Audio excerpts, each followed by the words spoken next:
The afternoon rain had just begun to fall when Margaret Walsh stepped out of the medical center, pulling her worn cardigan tighter against the autumn chill. At 32, she'd been a nurse for nearly a decade, but the salary barely covered her modest apartment and her younger brother's college tuition. Still, she never complained. Nursing wasn't just her job, it was her calling. She was walking toward the bus stop when she noticed an elderly woman standing near the crosswalk, one hand pressed against a lamppost. The woman wore an elegant cream-colored coat, her silver hair styled in a neat wave. But something was wrong. Margaret watched as the woman's knees buckled slightly. Without hesitation, Margaret rushed forward, reaching the woman just as she began to collapse. "I've got you," Margaret said softly, gently lowering her to the wet pavement. She cradled the woman's head, checking her pulse with practiced fingers. "You're going to be okay. Just breathe slowly." The woman's eyelids fluttered. She appeared to be in her early 70s with kind lines around her eyes. Her breathing was shallow but steady. Margaret heard running footsteps. A man in a gray suit jacket was sprinting toward them, his dark hair slightly disheveled, his face etched with panic. "Mother!" he called out, dropping to his knees beside them. Margaret looked up at him briefly. Handsome features, probably in his 40s, with worry flooding his brown eyes. But she kept her focus on her patient. "Is she diabetic?" Margaret asked calmly, maintaining her gentle hold on the woman's head. "Yes," he said, his voice tight with fear. She didn't want to stop for lunch." "We were rushing to a meeting." Margaret nodded, already suspecting as much. She carefully checked the woman's medical alert bracelet. "Her blood sugar's likely too low. Do you have anything sweet in your car?" Yes, I think so." He started to stand. Orange juice would be best. "Or glucose tablets if you have them," Margaret said, her voice remaining steady and reassuring. "But call 911 first.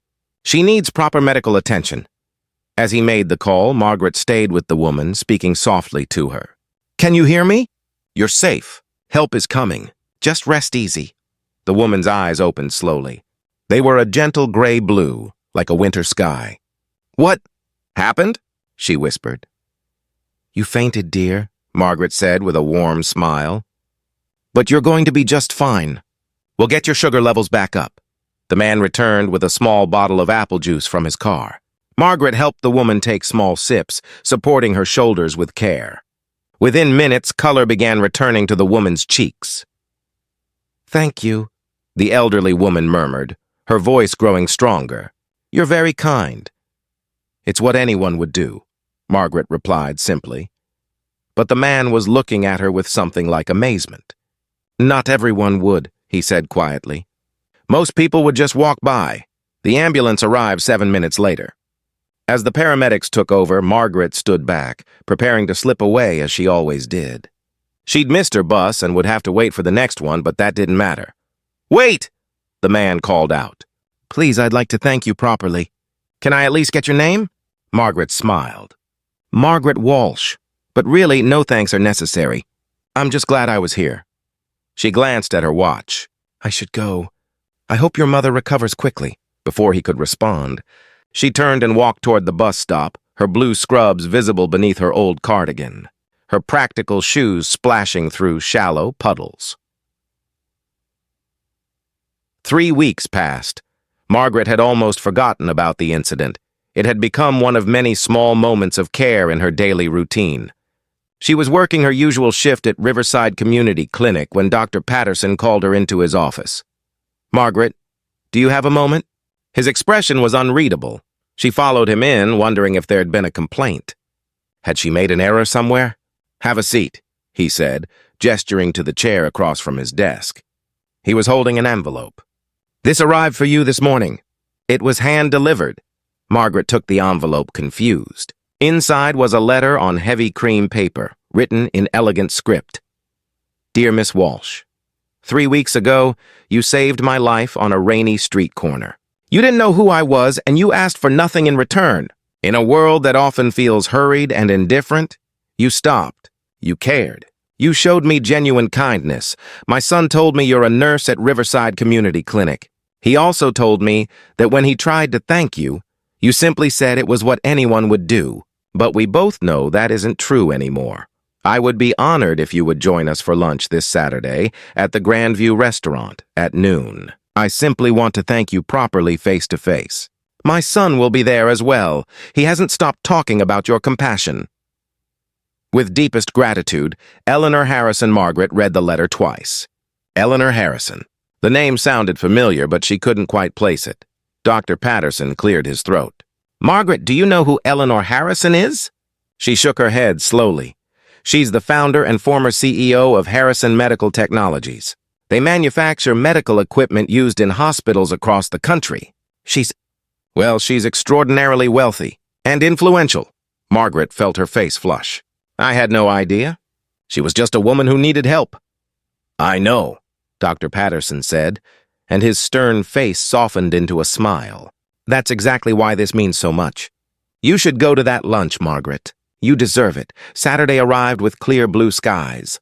Margaret stood outside the Grandview restaurant in her nicest dress, a simple navy blue one she'd bought 3 years ago for her cousin's wedding. She felt out of place among the well-dressed patrons entering and leaving the establishment. She was about to turn back when she heard a familiar voice. "Margaret?" She turned to see the man from that rainy day, now dressed more casually in slacks and a button-down shirt. His smile was warm and genuine.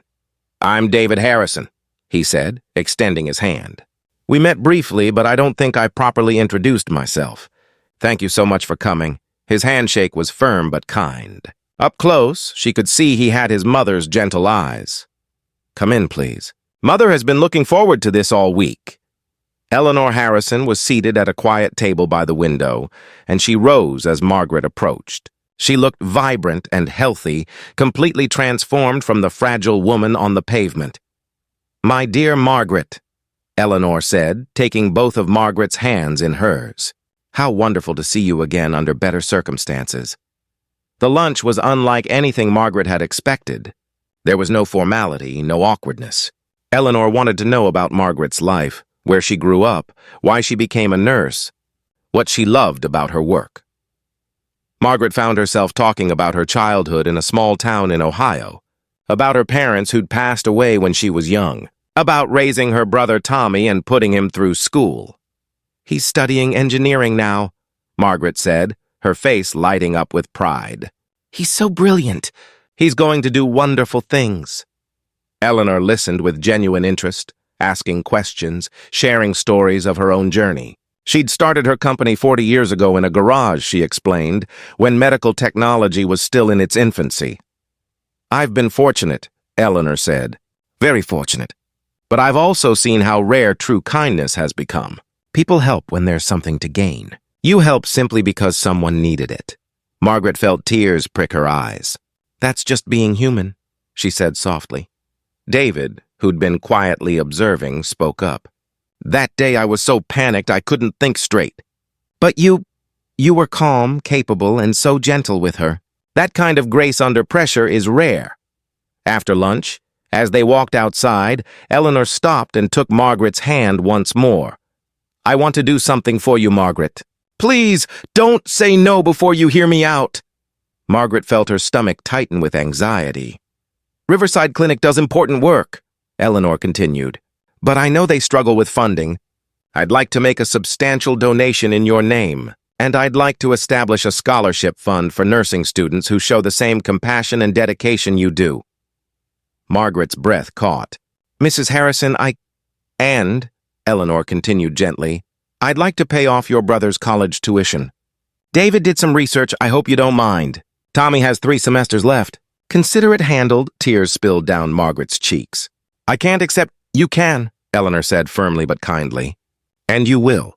Because someone helped me when I needed it most, asking nothing in return. Let me help you now. That's how kindness works, Margaret. It ripples outward." 6 months later, the Eleanor Harrison Compassionate Care Nursing Scholarship was announced at a ceremony attended by nursing students from 5 local colleges. Margaret stood on the stage beside Eleanor and David, feeling overwhelmed with emotion. In the audience sat Tommy, his eyes shining with pride for his sister. The scholarship would help dozens of young nurses every year, people who might have given up on their dreams without financial support.